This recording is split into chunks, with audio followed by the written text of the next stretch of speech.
오늘 하나님의 말씀 설교 제목이 내가 누구이기에 하나님을 맡겠느냐? 베드로의 고백입니다. 내가 누구이기에 하나님을 맡겠느냐? 나는 하나님을 막을 수 없다. 하나님이 하시면 나는 따라갈 수밖에 없다. 그런 강력한 고백입니다. 여러분, 하나님의 은혜는 막을 수가 없어요. 하나님의 생명의 능력은 막을 수가 없어요. 하나님의 구원은 막을 수가 없다고. 예수님이 우리를 구원하기로 결정하면 구원 받는 거예요. 누가 막아도 막아지지가 않아요.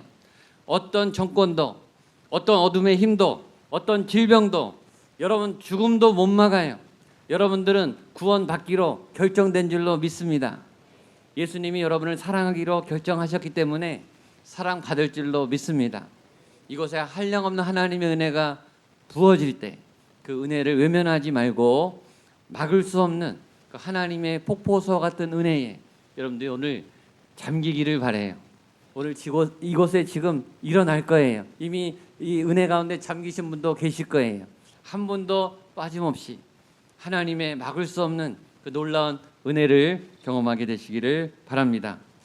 주님은 이방 땅에 파견 와서, 고넬료가 이탈리아 사람인데 지금 이스라엘 가이사랴로 파견이 왔어요. 백부장, 군대 장관입니다.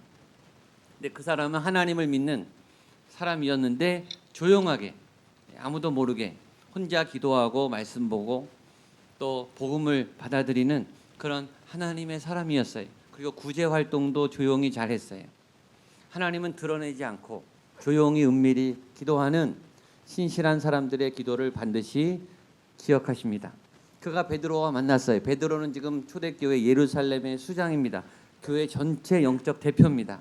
그러나 그 베드로 역시 예수님이 부르시기 전까지는 갈릴리 어촌에 사는 무명의 어부였습니다. 예수님은 작지만 세상은 무시하지만 그러나 진짜 소중한 아름다운 생명, 그런 믿음, 그런 하나님의 사람을 소중히 여기세요. 저는 주님이 로마 제국의 황태자로 태어나서 보란듯이 자 메시아가 태어났다, 무조건 믿어라, 홍보하고 알리고 강압하고 그렇게 구원을 펼치시지 않은 것이 얼마나 감사한지 몰라요. 주님은 길거리에서 언제든지 만날 수 있을 것 같은 그런 평범한 목수 요셉의 아들로 태어나셨고, 나사렛이라고 하는 아주 조용하고 소박한 시골 도시에서 아무도 모르게 성장하셨습니다. 주님의 첫 기적은 가나 혼인 잔치에서 물로 포도주를 만든 사건입니다. 가나 역시 나사렛과 비슷한 작은 촌 동네입니다. 많아야 200명, 많아야 300명 사는 그 동네 사람들이 다 아는 그런 아주 작은 도시에서 기적을 일으키셨어요.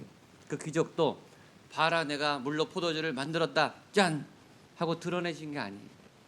물도온 하인만 알게 아주 은밀하게 조용하게 소리내지 않게 그렇게 필요에 따라 기적을 베풀어 주셨어요.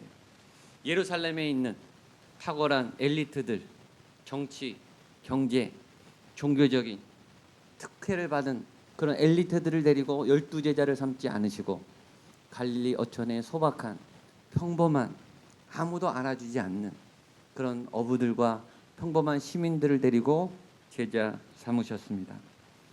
저는 주님의 이 소박함이 너무 좋습니다. 세상은 무시하지만 주님은 소중한 것을 소중하게 볼 줄 아시는 분이세요. 주님은 지위가 낮다고 사람을 무시한 적이 한 번도 없으세요. 왜 이렇게 능력이 없냐? 야단친 적도 없어요. 주님이 믿음이 적을 때는 때로 야단치세요. 왜 믿음이 없느냐? 왜 믿지 못하느냐? 안타까워하시면서 야단치시죠. 그러나 왜 능력이 없느냐? 넌 왜 이렇게 무능하냐? 그런 걸로는 한 번도 야단치지 않으셨어요. 오히려 약한 사람들을 불쌍히 여기셨어요. 힘없는 사람들을 안타까워하셨어요.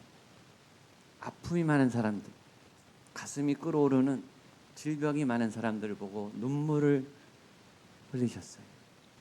가난한 사람들, 소외된 사람들, 고아와 과부와 환자들을 친히 도와주셨습니다. 저는 그런 주님이 너무너무 좋습니다. 주님이 마태복음에 이렇게 말씀하셨습니다. 마태복음 19장 14절입니다. 시작. 예수께서 이르시되 어린아이들을 용납하고 내게 오는 것을 금하지 말라. 천국이 이런 사람의 것이니라. 주님이 분명히 말했어요. 천국은 힘을 가진 사람의 것이 아니야. 천국은 부자들이 들어가는 게 아니야. 천국은 세상 정보에 빠르고 처세술에 능하고 세상이 준 자기 지위와 권력을 사용해서 특혜를 받고 독점을 하고 그런 권력 있는 사람들의 것이 아니고 어린아이 같은 순수하고 소박하고 깨끗하고 겸손한 그런 사람들이 들어가는 자리야 라고 분명히 얘기해 주셨습니다. 주님은 경건한 사람들이 아무도 몰래 드리는 그 은밀한 기도를 주님은 한 사람의 그 기도도 놓치지 않는다고 저는 믿습니다. 작은 신음에도 응답한다 그랬어요. 신음소리 때로 기도하지 않아도 신음만 내도 헉하고 눈물만 나도 주님은 그 눈물을 다 기억하세요. 저는 여러분들의 속사정을 하나도 몰라요. 마음이 어떤지. 그러나 주님은 이곳에 여러분의 간절한 기도와 절절한 상황을 다 아시고 여러분들의 마음을 이해해 주신 줄로 믿습니다. 저는 그러면 족하다고 믿어요. 여러분 주님이 알아주시면 되는 거 아닙니까? 다른 사람이 몰라도 주님이 알면 되는 거 아니? 때로 가족들이 친한 친구가 나를 오해해도 주님이 나를 이해해 주면 되는 거죠. 다른 사람이 다 나를 떠나도 주님이 내 편이면 되는 거죠. 많은 은혜도 필요 없어요. 한마디면 돼요. 내가 너를 사랑한다. 내가 너의 아픔을 안다.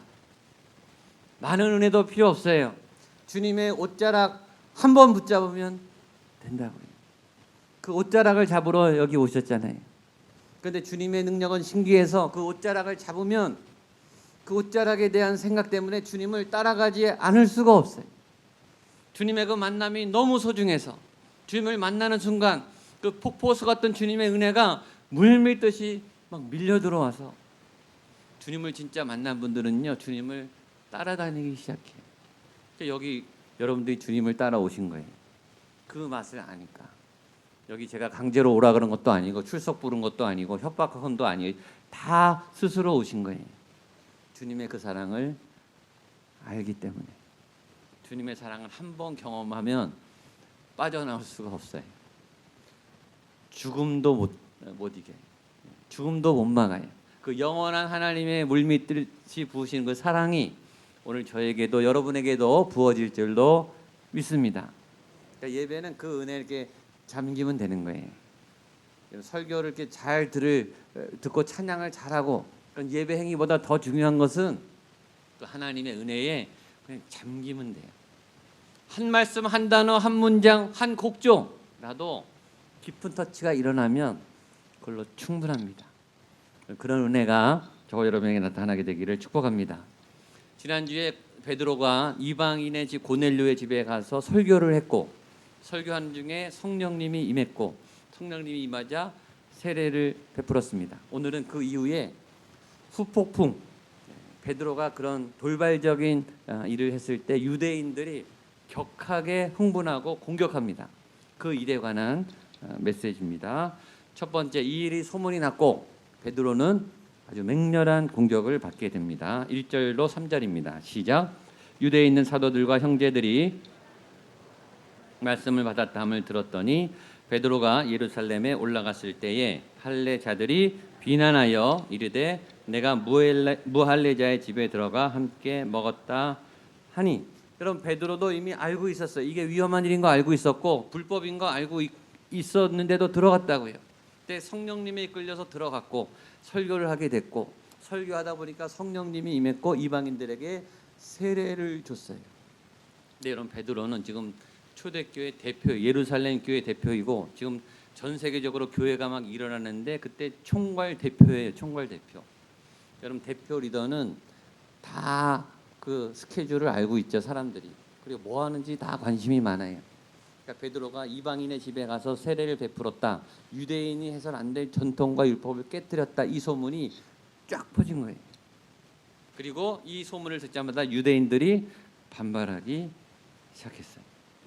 유대 전통주의자들, 할례자들, 할례를 강조하는 율법을 강조하는 사람들이 광분해서 들고 막 일어난 거예요. 베드로도 알았어요, 사실. 예상하고 있었어요. 올 것이 온 거예요. 그렇죠? 근데 여러분 아시겠지만 불길한 예감은 꼭 맞더라고요. 이게 꼭 이상하게 될 것 같다. 그런 예감은 꼭 맞아요. 베드로도 자신이 전통에 어긋난 일을 했고 유대인들이 싫어한 일을 했다는 것을 이미 알고 있었어요. 그러나 여러분, 베드로가 틀린 일을 했습니까? 옳은 일을 했습니까? 잘한 거예요. 베드로는 하나님의 말씀대로 순종한 거예요. 그런데 비난을 받았어요. 뭘 배우죠? 하나님께 순종해도 욕먹을 수 있다. 그렇죠? 하나님께 순종해도 가족들에게, 같은 편에게 따돌림을 당하고 공격을 받을 수도 있다. 고민은 이거죠. 그럼에도 나는 계속 그 길을 걸어갈 건가? 가족들이 반대하는데 나는 계속 예배를 나올 것인가? 우리 같은 사역자들이 그렇게 반대를 함에도 불구하고 나는 이 새로운 사역에 도전을 할 것인가? 여러분, 베드로도 충분히 알았다고요. 저항이 올 거 알았어요. 자기가 혼날 거 알았어요. 그런데 그 예상보다 이 저항이 더 센 거예요. 우리가 각오도 하고 손해도 볼 것도 알고, 이 일을 하면 여러 가지 고난이 있겠구나 예측을 하고 준비는 했어요. 그러나 현실은 훨씬 더 강력하게 베드로에게 공격이 시작됐습니다. 유대인들은 때를 기다렸다는 듯이 베드로를 물기 시작했어요. 잡아 뜯어 먹으려고 베드로를 극도로 비난하기 시작했습니다. 하나님의 새로운 일, 하나님의 새로운 역사, 진통이 따라요. 성장에는 성장통이 따르죠. 여러분, 그때 꼭 기억하세요. 하나님이 놀고 계실까? 하나님이 구경하실까? 하나님 뭐 하실까요? 그 거센 저항을, 그 거센 시련을 이길 힘을 반드시 주실 줄로 믿습니다. 그걸 잊어버리시면 안 돼요. 그 고난과 그 공격에 묻혀서 하나님을 놓치시면 안 돼요. 하나님이 반드시 그 고난을 헤쳐나갈 수 있는 이길 힘을 주실 줄로 믿습니다. 아멘. 아멘. 저를 따라 선포하세요. 힘을 주십니다. 능히 이길 힘을 주십니다. 옆에 분에게도 이길 힘을 주십니다. 넘어설 수 있습니다. 승리할 수 있습니다. 주님이 힘과 능력을 당신에게 주십니다. 아멘. 때론 싸우셔야 돼요. 때론 물러나지 말고, 넘어졌지만 일어나세요. 넘어져도 괜찮아요. 일어나세요. 포기하지 마세요. 하나님이 여러분에게 그 힘을 주실 줄로 믿습니다.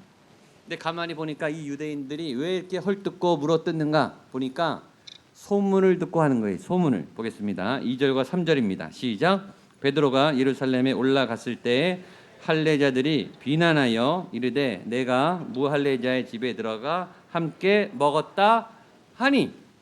무슨 말이죠? 전해 들은 거예요. 전해 들은. 자기들이 본 게 아니고 확인한 게 아니라 누군가 제3자로부터 소문을 듣고 본인들이 판단하고 이미 결정을 내리고 물어뜯기로 결정을 한 거예요. 사람들이 다른 사람에 대해서 판단한 근거는 자기가 확인해서가 아니고, 그렇죠? 어떤 소문을 듣고 어떤 남의 얘기를 듣고 그리고 자기 스스로 판단하고 결정하고 자기 결론을 내린 다음에 이미 그 사람을 만나요. 우리는 그런 정보에 대한 반응을 합니다. 보통 우리가 하는 반응이 어떤 정보를 듣고 어떤 이야기를 듣고 확인하기 전에 이미 내가 정리를 하고 판단을 하고 결론을 내고 감정을 조절한 다음에 그 사람하고 만나죠. 내 생각이 이미 결론이 났고 내가 옳다고 판단을 내렸으니 그 사람은 이미 틀린 거죠. 내가 이미 내 안에 화가 났으니 나는 화를 내도 정당한 거예요. 우리는 내 생각, 내 주장, 내 감정에 얼마나 충실한지 몰라요. 문제는 이 습관이 예배할 때도 나타난다는 거예요. 우리가 예배할 때 설교를 들을 때 하나님이 하나님의 뜻과 하나님의 생각대로 우리에게 말씀하시는 하나님의 입장으로 보는 것이 아니고 이미 내가 아는 하나님, 내가 읽은 성경, 내가 알고 있는 교회의 사역의 그런 자기 주관과 생각을 가지고 결론을 가지고 설교를 듣는 거예요. 저 목사님 설교가 어떤가? 이 교회 예배가 어떤가? 내가 다 판단하고 앉아 있어요. 내 생각 안에서 벗어나지 못해요. 유대인들은 왜 흥분했을까요? 왜 비난했을까요? 그들의 마음속에 이미 베드로는 잘못했다. 베드로는 유대의 전통을 어겼다라고 이미 결정을 한 거예요. 뭘 듣고? 소문을 듣고. 확인도 안 하고. 물론 그 근거는 성경이 유대의 전통이죠. 하나님이 금하셨다고 구약에 써 있으니까. 유대 전통의 수천 년 동안 유대인들은 이방인들하고 접촉하지 말라고 써 있었어요. 성경에 근거하는 기준이라고 생각해요. 그러나 더 자세히 보면 성경에 근거한 기준이라기보다는 내가 해석한 성경의 기준이죠. 내가 교육받은, 내가 알고 있는 성경의 나름대로 해석과 나의 기준으로 판단한 거예요. 정확하게 말하면 그거예요. 두 번째, 이 유대인들이 베드로를 공격한 두 번째 이유는 리더를 공격할 기회가 생겼기 때문입니다. 누가 봐도 베드로가 유대인의 전통에 의하면 잘못한 거예요. 잘 걸린 거예요 지금. 베드로는 탑리더입니다. 탑리더는 다 보여요. 다 보인다는 것은 잘하는 것도 보이지만 잘못하는 것도 다 보여요. 리더가 된 분들은 알 거예요. 내가 아무리 감추고 이렇게 잘 안 보이게 하려고 해도 어항같이요 다 보입니다. 그리고 사람들은 리더를 비판할 때 굉장히 고소해요. 의외로 리더 비판하는 거를 좋아한다고요. 저도 부목사 시절을 한 18년 했습니다. 담임 목사님을 모시고 부목사 시절을 오래 했어요. 담임 목사님이 항상 옳지 않잖아요. 그렇죠? 목회적인 판단에 실수가 있고 또 설교하실 때도 본문 해석이나 이렇게 인용할 때 좀 이렇게 틀리게 가끔씩 말할 때가 있어요. 그럼 부목사님들끼리 모여서 그거 딱 지적하면요 얼마나 통쾌한지 몰라요. 속이 후련하고 우리 목사님 이거 틀렸다 이렇게. 특히 리더들이 밥상에 올라가서 리더 잘못 얘기한 거를 리더 없는 데서 얘기할 때 아주 맛있는 반찬보다 더 맛있어요. 얼마나 통쾌한지 몰라요. 왜 그럴까요? 왜 우리에게 그런 마음이 들까요? 리더의 잘못을 찾아내고 지적하는 순간 우리는 이런 마음이 드는 거죠. 나는 저 탁월한 리더의 잘못을 지적할 수 있을 만큼 나도 탁월해. 나는 그 사람의 허점을 찾아낼 만큼 나는 똑똑해. 그리고 나는 그 사람이 하는 실수를 하지 않을 자신이 있어. 나는 그런 생각을 하게 되면서 속이 후련해지는 것 같아요. 근데 이 사람들이 놓치는 게 있어요. 베드로가 당시 최고의 영적 리더입니다. 예수님이 베드로를 승천하기 전에 세워주고 올라가셨어요. 그가 당시 최고의 영적 리더라면, 나보다 말씀을 더 많이 알고 나보다 기도를 많이 한 사람이라면 베드로가 유대인들이 판단했을 그 판단을 하지 않았을까? 당연히 했겠죠. 베드로가 바보예요. 이 일을 하면 유대인들이 반발할 거라고 생각을 못했을까요? 당연히 했겠죠. 그런데 나보다 기도를 많이 한 그 리더는 그 일을 왜 했을까? 이 일을 하면 자기가 위험해진다는 걸 알면서도, 이 일을 하면 많은 사람들이 반대한다는 것을 알면서도 굳이 그는 왜 이 일을 했을까? 라고 베드로에 대한 생각을 하지 않은 거예요. 유대인들은 이렇게 생각해야 했어요. 그가 나보다 기도를 더 많이 하는 리더인데 그는 왜 그런 결정을 했을까? 베드로가 이런 생각을 했을 때 일어날 이 여파와 이 파장과 이 부작용을 그는 분명히 예측했을 텐데 그럼에도 불구하고 그는 왜 이런 행동을 했을까? 하나님이 나를 사랑하시고 하나님이 나를 누구보다 아끼시는 줄 내가 알고 있는데 그 하나님이 내가 이해할 수 없는 이 고난과 시련과 이 거센 파도를 도대체 왜 이 풍랑을 나에게 주시는 이유가 뭘까? 그분도 고통스러우실 텐데, 그분도 힘드실 텐데 왜 내가 이해할 수 없는 이런 고난을 나에게 주시는가라고 우리는 한 번 더 리더에 대해서 생각해야 한다는 거죠. 이때 필요한 것이 리더를 향한 믿음입니다. 이때 필요한 것이 하나님을 향한 믿음이에요. 나는 동의할 수 없고, 나는 이해할 수 없고, 나는 그 사람의 선택과 판단을 존중하지 않지만, 그러나 리더가 결정했다면 그는 다른 생각을 하지 않았을까? 나는 하나님 앞에 해석이 안 되고 하나님께 막 따지고 싶고 화가 나도 그분이 나를 사랑하시는 하나님이, 그 지혜자 하나님이 하셨다면 믿고 기다리고 따라가 봐야 하지 않을까 라는 생각을 한 번쯤은 해야 되지 않겠느냐 하는 거죠. 세 번째, 제일 중요한, 유대인들이 극도로 화가 나서 베드로를 비난한 제일 중요한 이유가 있습니다. 자, 유대인들은 왜 이렇게 화가 났을까요? 기득권이 뺏길까 봐 두려웠기 때문입니다. 유대인들은 아시지만 세계적으로 가장 민족성이 강해요. 프라이드가 넘버 원입니다. 무슨 의식? 우리는 하나님의 선택한 백성이다. 우리만 구원받는다. 우린 아브라함의 후손이다. 하나님이 아브라함을 택해서 다윗과 유대 가문을 통해 이 땅에 하나님의 백성, 하나님의 나라, 우리를 통해 하나님의 나라가 세워진다 라고 하는 특권의식, 우월주의, 선민의식, 그것이 유대인들의 몇천 년 동안 지금도 갖고 있는 프라이드예요. 그런데 지금 하나님이 이방인에게 성령이 임하고 복음과 구원의 문을 열었다는 거예요. 유대인들의 기분이 좋을까요? 아니죠. 이제 자기 민족만 갖고 있었던 그 특권이 이제는 전 세계에 다 이제 나눠지는 거예요. 자기들이 특권층이 아닌 거예요. 하나님의 특별한 백성이 아니라 다른 백성과 똑같은 평범한 민족으로 전락이 되는 듯한 느낌이 드는 거예요. 그러니까 위기죠. 화가 나죠. 그 권리를 뺏기고 싶지 않은 거예요. 저는 목회를 하면서 저 자신도 마찬가지고 현장에서 수많은 사역자들을 만나면서 경험해요. 목회는 늘 새로운 도전이죠. 시대가 바뀌기 때문에 목회도 늘 새로워야 되고, 설교도 새로워야 되고, 목회 프로그램도 새로워야 되고, 사람도 새로 바꿔야 돼요. 대부분의 모든 교인과 교육자는 교회가 바뀌어야 된다, 교회가 시대의 사명을 위해서 개혁해야 된다, 다 동의해요.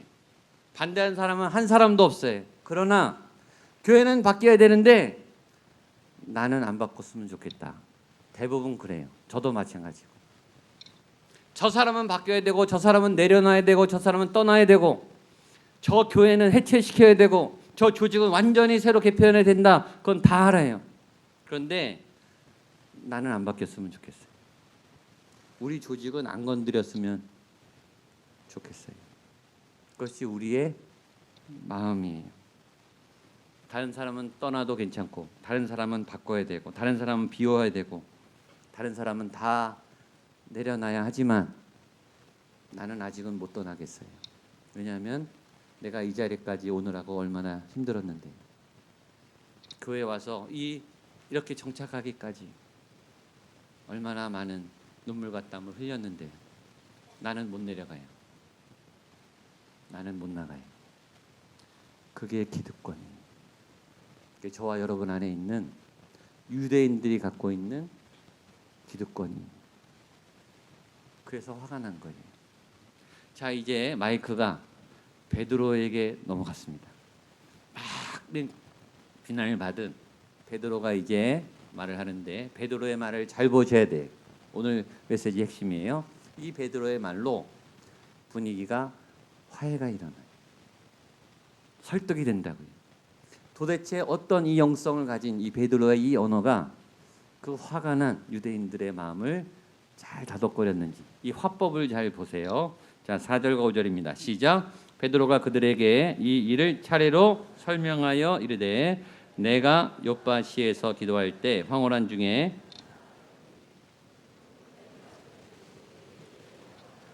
하늘부터 내려와 내 앞까지 들이었거늘. 자, 베드로가 얘기하는데 뭐라 그러죠?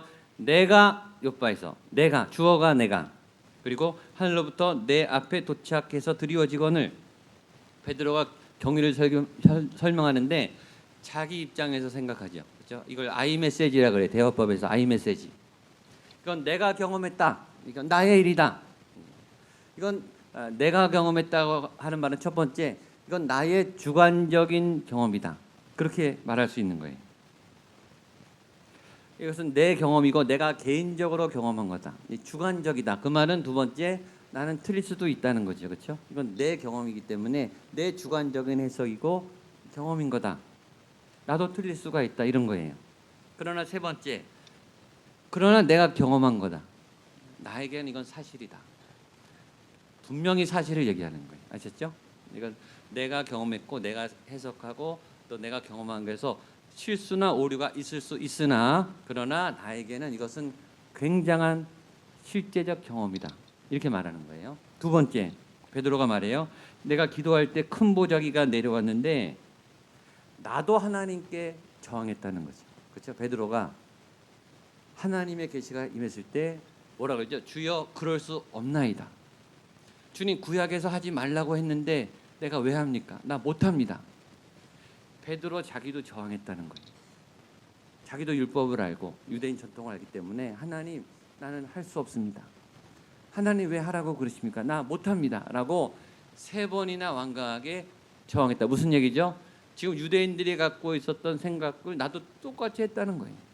나도 지금 당황스럽고 하나님 앞에 나는 최선을 다해서 저항을 했다는 거예요.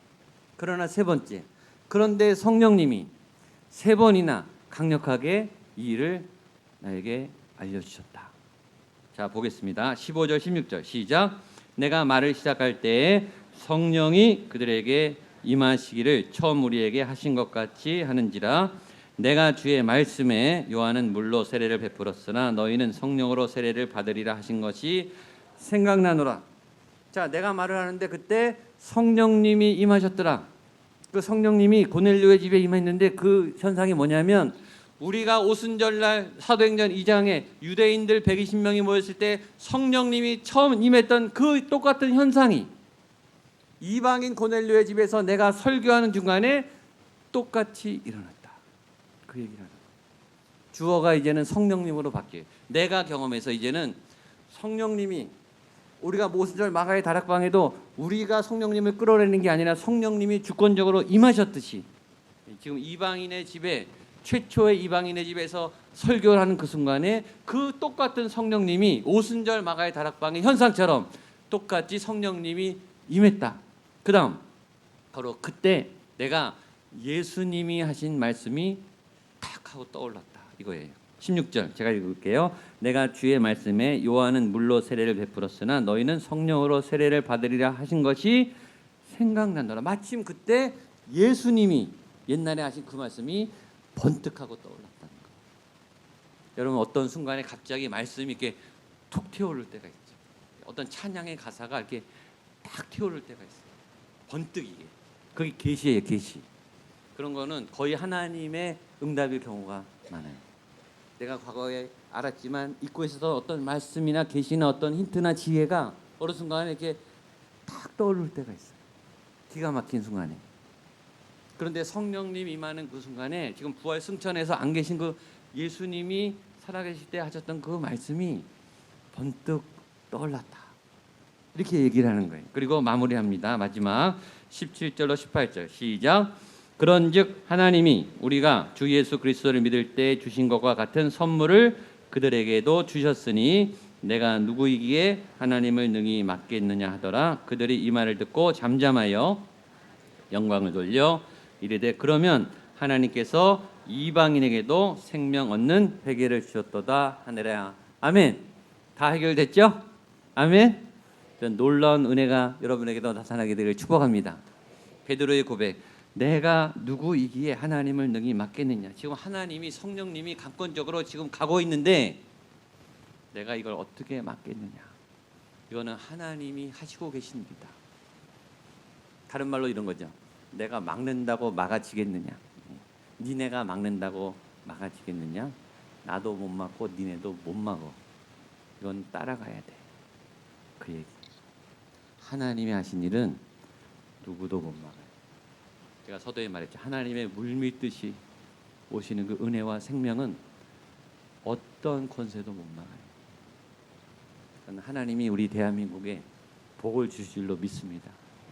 우리나라는 안 망합니다. 한국 교회를 지켜주실 줄로 믿습니다.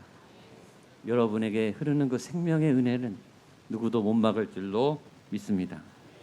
신앙이라는 때로 하나님의 임재 앞에 할 말을 잊어버리는 거예요. 할 말이 없어요. 기도도 안 나와요. 그냥 억하고 하나님을 보는 거예요. 너무 분명하면요, 증거고 뭐고 필요 없어요. 변호고 뭐고 필요 없답니다. 그럼 너무 아름다우면요, 그렇게 시나 그런 게 필요 없어요. 그냥 억하고 놀라면 돼요. 위대한 폭포, 자연환경, 하늘, 밤하늘의 별, 요새 날씨가 얼마나 아름다워요. 이런 어떤 표현, 어떤 시가 그걸 대변하겠어요. 그냥 주님의 높고 위대하심은 찬양하면 돼요. 찬양. 설명이 필요 없어요. 여러분, 어떤 위대한 일은요, 어떤 능력 앞에서는요, 할 말이 없어요. 여러분, 너무 세면요, 싸움을 포기하잖아요. 싸우나 마나 내가 질 거면 안 싸워요. 따라가면 돼요. 하나님의 능력은 싸울 일이 아니에요. 따라가시면 돼요. 내가 누구이기에 하나님을 막을 수 있겠느냐? 우리가 감히 어떻게 하나님을 막겠습니까? 하나님이 여러분을 통해 일하시는 그 일을 여러분이 어떻게 막겠어요? 여러분이 거절하고 도망간다고 막겠냐고요? 하나님은 반드시 하나님의 때 여러분을 통해 하나님의 일을 하실 줄로 믿습니다. 여러분들의 자녀들을 사용하실 줄로 믿습니다. 이 목양교회를 사용하실 줄로 믿습니다. 거침없이. 하나님은 거침없어요. 눈치 안 본다니까요. 지금은 누가 반대하건 말건 하나님이 그냥 이방을 향해 막 가는 거예요. 복음이 막 들어가는 거예요. 하나님의 은혜가 오늘 이곳에 마구마구 부어질 줄로 믿습니다. 그 힘과 능력으로 한 주간 승리하게 되기를 축복합니다. 기도하겠습니다.